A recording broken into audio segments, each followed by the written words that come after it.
ముందుగా అధికార పక్షం కంటే ముందు నాకు తెలిసి నేను విపక్షం దగ్గరికి వెళ్తా. సైదా గారి దగ్గర నుంచి మొదలెడదాం. సైదా గారు, ఎందుకంటే ఇంట్రెస్టింగ్, ఎవరిని వాళ్ళు డిఫెండ్ చేసుకోవడం చాలా పెద్ద ఎత్తున ఉంటుంది. కూటమి నేతలు ఇద్దరు ఉన్నారు కాబట్టి వాళ్ళని డిఫెండే చేసుకుంటారు ఖచ్చితంగా. మీరు ప్రేక్షక పాత్రలో మధ్యలో ఉండి కరెక్ట్గా చూస్తారు కాబట్టి, అంటే ప్రతిపక్షంలో ఉన్నారు కాబట్టి, ఈ రెడ్ బుక్ రాజకీయాలు ఇప్పుడు చాలా ఊపందుకున్నాయి. చాలా గట్టిగా ఏపీలో ఎక్కడ చూసినా అది మాత్రమే కనిపిస్తూ ఉంది. స్పెషల్గా వల్లభనేని వంశీ అరెస్ట్ తర్వాత ఇంకా పెద్ద ఎత్తున జనాల్లోకి బాగా పాపులర్ అయింది ఇది.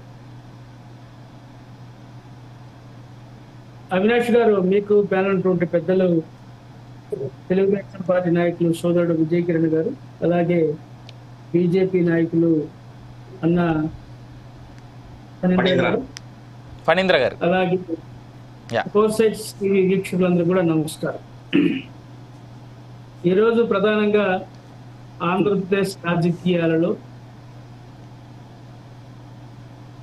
ఈ రెడ్ బుక్ రాజ్యాంగం పేరుతోటి పెద్ద ఎత్తున మరి చర్చ నడుస్తూ ఉన్నటువంటి విషయం మనం చూస్తాం. ప్రతిపక్ష నాయకుల్ని ఎప్పుడు అరెస్ట్ చేసినా, లేకపోతే గత ప్రభుత్వంలో ఉన్నటువంటి అధికారుల్ని జైలుకి పంపించినా సర్వత్రా జరిగేటువంటి చర్చ రెడ్ బుక్. ఈరోజు అంటే నిన్నగాక మొన్న వల్లభనేని వంశీ, గన్నవరం మాజీ శాసనసభ్యుడు, వైసీపీ నాయకుడు వల్లభనేని వంశీని తెల్లారుజామున హైదరాబాద్లో వాళ్ళ ఇంట్లో అరెస్ట్ చేసి విజయవాడ పటమట పోలీస్ స్టేషన్ తీసుకొచ్చి మరి తెల్లారుజామున దాదాపు 2.5 గంటల సమయంలో న్యాయమూర్తి ముందు హాజరుపరిచి రిమాండ్ పంపించినటువంటి ఘటనకు సంబంధించి ఈరోజు వైసీపీలో మరి అనేక మంది నాయకులు మాట్లాడుతూ ఉన్నారు. సాక్షాత్తు మాజీ ముఖ్యమంత్రి, వైసీపీ చీఫ్ అయినటువంటి జగన్మోహన్ రెడ్డి గారు కూడా కక్షపూరిత రాజకీయాలు చేస్తూ ఉన్నారు. తెలుగుదేశం పార్టీ మూల్యం చెల్లించుకోవాల్సి ఉంటుందని చెప్పి కూడా ఆయన మాట్లాడినటువంటి పరిస్థితి మనం చూస్తాం. వాస్తవంగా అవినాష్ గారు భారత రాజ్యాంగాన్ని, అంబేద్కర్ రాసినటువంటి రాజ్యాంగాన్ని ఎవరు ప్రస్తావించటం, ఎవరు మాట్లాడటం.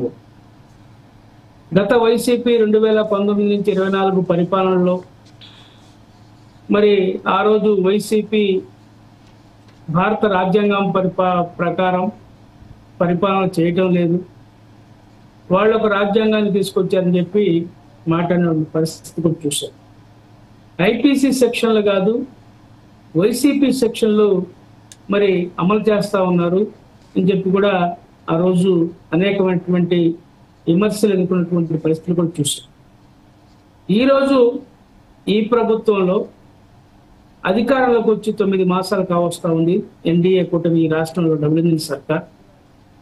అయితే ఆ రోజు ఎవరైతే ఈరోజు విద్యాశాఖ మంత్రిగా ఉన్నారో లోకేష్ బాబు, తెలుగుదేశం పార్టీ జాతీయ ప్రధాన కార్యదర్శి, ఆయన యువగలం పాదయాత్ర సందర్భంగా ఆయన పాదయాత్రని అనేక పర్యాయాలు వివిధ దశల్లో అడ్డుకొని ఇబ్బంది కలిగినటువంటి పరిస్థితుల్లో ఆయన ఆ రోజు ఆ కార్యకర్తలకి మనోధైర్యాన్ని కల్పించడం కోసం, లేకపోతే ఒక పార్టీ రాజకీయ నేతగా మరి ఆ కార్యకర్తల్లో ఆత్మవిశ్వాసాన్ని, ధైర్యం నింపడం కోసం ఆ రోజు ఆయన మరి ఒక ఎర్ర పుస్తకాన్ని చేతిలో పట్టుకొని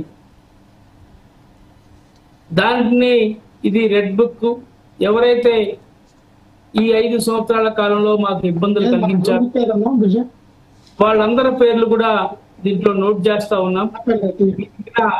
మేము అధికారంలోకి వస్తే కఠినమైన చర్యలు తీసుకుంటామని చెప్పి లోకేష్ గారు పదే అనేక సందర్భాల్లో మాట్లాడినటువంటి విషయాలు మనం చూసాం.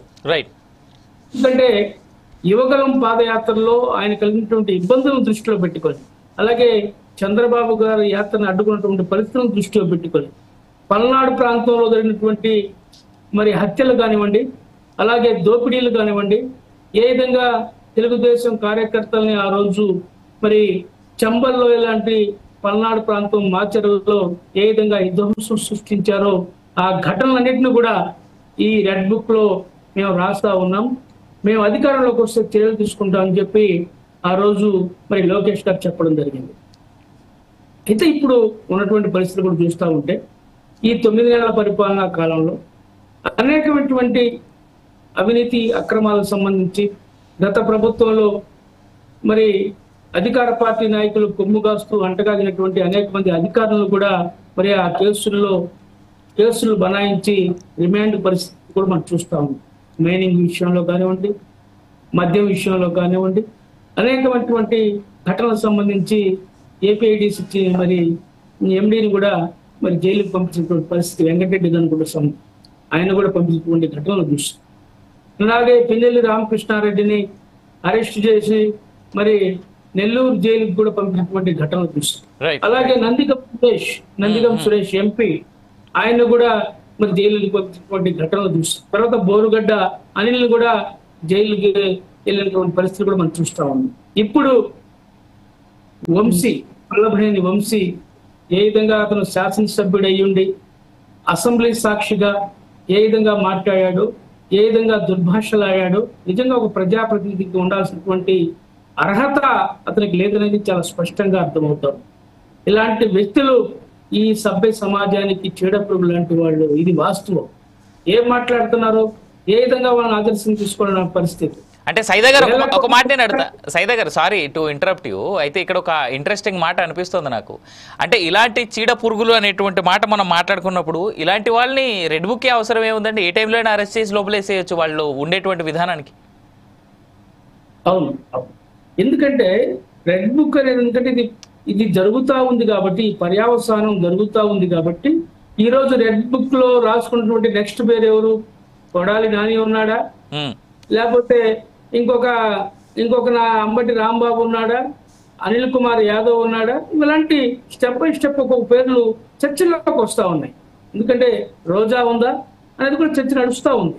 సరే, ఏది ఏమైనా అసలు భారత రాజ్యాంగాన్ని విస్మరించి వీళ్ళు సపరేట్ గా రాజ్యాంగాలు పెట్టుకొని వీళ్ళు బుక్కులు పెట్టుకొని నడవటం అనేది సమంజసం కాదు. ఎవరు ఏదైనా కక్ష సాధింపు చర్యలు అనేది మాత్రం ప్రజలు హర్షించరు. నేను ఎందుకు చెప్తున్నానంటే ఈ మాట, చంద్రబాబు గారిని స్కిల్ డెవలప్మెంట్ సంబంధించినటువంటి దానికి సంబంధించి ఆ కేసులో అరెస్ట్ చేసి 53 రోజులు జైల్లో పెడితే తెలుగుదేశం పార్టీ శ్రేణులన్నీ కూడా ఏకమయ్యాయి, ప్రతిపక్షాలన్నీ కూడా ఏకమయ్యాయి. పవన్ కళ్యాణ్ నాయకత్వంలో ప్రతిపక్షాలందరినీ కూడగట్టి ఆ రోజు మరి అహంకారంతో ఇర్రవీగినటువంటి జగన్కి ప్రజలు బుద్ధి చెప్పారు. 164 స్థానాల్లో మరి బంపర్ మెజార్టీ తోటి గెలిచినటువంటి పరిస్థితి మనం చూస్తా ఉన్నాం. అయితే ఎవరైతే నేరం చేశారో వాళ్ళకి శిక్షలు పడాల్సిందే. ఈ యొక్క మన భారత రాజ్యాంగం ప్రకారం ఎవరైతే చేశారో, ఎవరైతే అవినీతికి పడ్డారో, కక్షాధిప చర్యలు చేపట్టారో అలాంటి దొంగలందరినీ కటకటాలు లెక్కించాల్సిన అవసరం ఉంది. రైట్ సైదా గారు, I'll come back to you again. Laxman గారు మనతో పాటు జాయిన్ అవుతా ఉన్నారు, వైఎస్ఆర్సీపీ నేత.